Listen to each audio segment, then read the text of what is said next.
Jamal Musiala et Florian Wirtz, destin croisé entre le Bayern Munich et le Real Madrid. Vinicius Junior lance un avertissement, l'Espagne ne mérite pas la Coupe du Monde 2030 tant que le racisme persiste. Avant de commencer, si c'est la première fois que tu passes ici, je t'invite donc à t'abonner, c'est gratuit, ça prend 2 secondes et ça fait plaisir. Merci beaucoup à toi. Jamal Musiala et Florian Wirtz, deux prodiges du football allemand âgés de 21 ans, représentent le futur de leur pays et suscitent l'intérêt des plus grands clubs européens, notamment le Real Madrid. Cependant, la situation de ces deux jeunes talents est différente, surtout concernant un éventuel transfert. Florian Wirtz, bien qu'ancré au Bayer Leverkusen, semble plus proche d'un départ. Conscients des limitations de leur club face aux puissances européennes, les dirigeants de Leverkusen savent qu'il sera difficile de retenir Wirtz à long terme. Un transfert vers un club comme le Real Madrid est perçu comme inévitable, et Leverkusen se prépare déjà à cette éventualité, espérant tirer le meilleur parti d'un départ inévitable. De son côté, la situation de Jamal Musiala au Bayern Munich est bien plus complexe. Pilier du milieu offensif bavarois, Musiala est au cœur du projet futur du Bayern. Cependant, son contrat expire en 2026, créant une certaine urgence pour le club.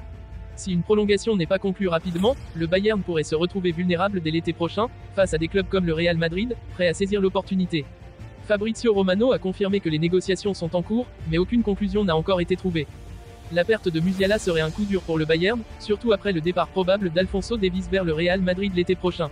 L'idée de perdre 2 stars majeures en peu de temps plongerait le club dans une crise profonde.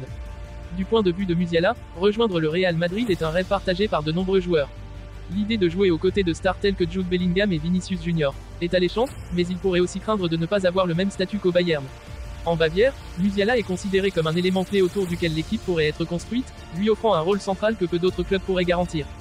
Hansi Flick et la direction du Bayern sont pleinement conscients de l'importance de Musiala pour le club. Le président, Herbert Rennet, a récemment déclaré « Musiala est notre présent et notre avenir. Nous ferons tout pour qu'il continue de briller sous nos couleurs. Les négociations en cours sont donc vitales pour l'avenir du club. » Si Musiala décide de prolonger, cela enverra un signal fort à travers toute l'Europe, affirmant que le Bayern reste une destination privilégiée pour les jeunes talents, capables de concurrencer même des géants comme le Real Madrid. A l'inverse, un départ plongerait le club bavarois dans l'incertitude, devant reconstruire une équipe privée de ses deux plus grandes stars. Les prochains mois seront décisifs pour l'avenir de Musiala et du Bayern. Vinicius Junior, l'attaquant brésilien du Real Madrid, a récemment fait la une des journaux en lançant un avertissement lourd de sens, l'Espagne ne mérite pas la Coupe du Monde 2030 tant que le racisme persiste. Ces propos ont secoué non seulement le monde du football, mais aussi l'ensemble de la société espagnole, confrontée à ses démons internes. Ce n'est pas la première fois que Vinicius dénonce les comportements racistes, mais cette déclaration marque un tournant décisif dans son engagement, en liant directement le futur de l'Espagne dans la compétition internationale la plus prestigieuse au traitement des joueurs de couleur sur les terrains de football. Une voix qui résonne fort. Depuis son arrivée en Espagne, Vinicius Junior a brillé sur le terrain par son talent indéniable, devenant l'une des pièces maîtresses du Real Madrid. Cependant, son expérience en Liga n'a pas été exempte de moments difficiles, marqués par des actes racistes de la part des supporters adverses. Lors de plusieurs rencontres cruciales, le jeune joueur a été la cible de chants, d'insultes, voire de gestes racistes, qui ont laissé une empreinte durable sur son parcours en Espagne. Dans une interview émotive, Vinicius a rappelé avec amertume ces épisodes douloureux, tout en dressant un constat alarmant, l'Espagne est un pays magnifique, mais il existe une réalité sombre que l'on ne peut plus ignorer. Le racisme est omniprésent, particulièrement dans les stades de football, et il n'est plus possible de balayer ce problème sous le tapis. Chaque match où je suis pris pour cible me rappelle que ce n'est pas un incident isolé, mais bien un problème systémique. Le racisme dans les stades, un fléau répété. Le racisme dans le football espagnol n'est pas nouveau, mais il a pris une dimension plus visible ces dernières années, notamment en raison des réseaux sociaux et des médias. Vinicius Junior a été l'une des cibles les plus fréquentes, ses performances de haut niveau sur le terrain faisant de lui un symbole, non seulement pour sa communauté, mais aussi pour tous les joueurs de couleur évoluant en Espagne. Loin de se laisser abattre, il a choisi de transformer cette douleur en moteur pour le changement. Vinicius a rappelé que les chants racistes entendus dans les tribunes n'étaient pas des actes isolés, mais un symptôme d'un problème plus profond qui gangrène le football espagnol. Cela commence par un chant, mais cela va bien plus loin. C'est une haine ancrée qui s'exprime à travers le football, et tant que cela persistera, l'Espagne ne sera pas digne d'accueillir un événement mondial aussi important que la Coupe du Monde. Une alerte pour la Coupe du Monde 2030. Ce qui fait la force des déclarations de Vinicius, c'est son association directe entre l'avenir footballistique de l'Espagne et la nécessité d'éradiquer le racisme des stades.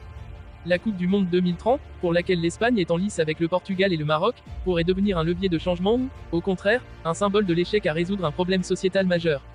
Le joueur brésilien n'a pas mâché ses mots, si rien n'est fait d'ici là, l'Espagne ne mérite pas de recevoir la Coupe du Monde.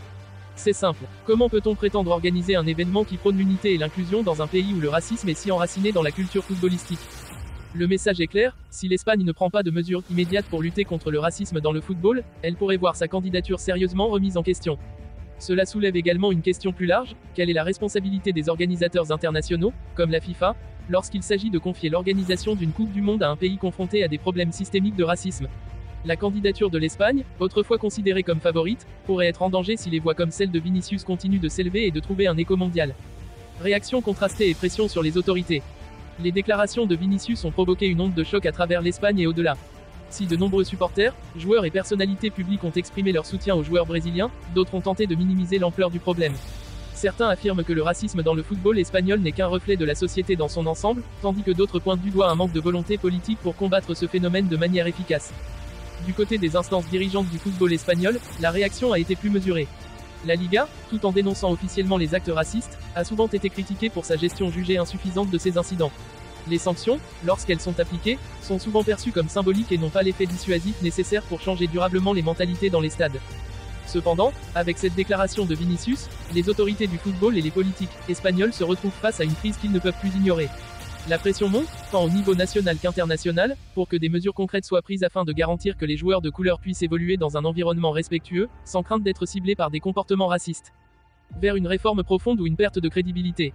Si l'Espagne ne réagit pas rapidement et fermement, elle risque non seulement de perdre la possibilité d'accueillir la Coupe du Monde 2030, mais aussi de ternir sa réputation à l'échelle internationale.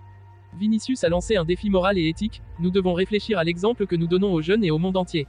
Si le racisme continue de prospérer dans les stades, alors ce pays ne mérite pas d'accueillir la Coupe du Monde. Au-delà des considérations sportives, ce discours place l'Espagne face à un dilemme sociétal majeur. Si le football est souvent perçu comme un miroir de la société, les comportements racistes dans les stades ne sont que la partie visible d'un problème plus profond qui doit être traité à la racine. Ce combat dépasse largement les frontières du football, et il est clair que le message de Vinicius Junior trouve écho dans de nombreux secteurs de la société. En conclusion, les semaines à venir seront déterminantes pour voir si l'Espagne est prête à relever le défi et à s'engager dans une lutte sérieuse contre le racisme. Le football, en tant que sport mondial, a la responsabilité de véhiculer des valeurs d'inclusion et de respect. Si ces valeurs ne sont pas respectées, alors, comme l'a si bien dit Vinicius, l'Espagne ne mérite pas d'accueillir la Coupe du Monde 2030. Les regards sont désormais tournés vers les instances du football et les décideurs politiques pour voir comment ils réagiront.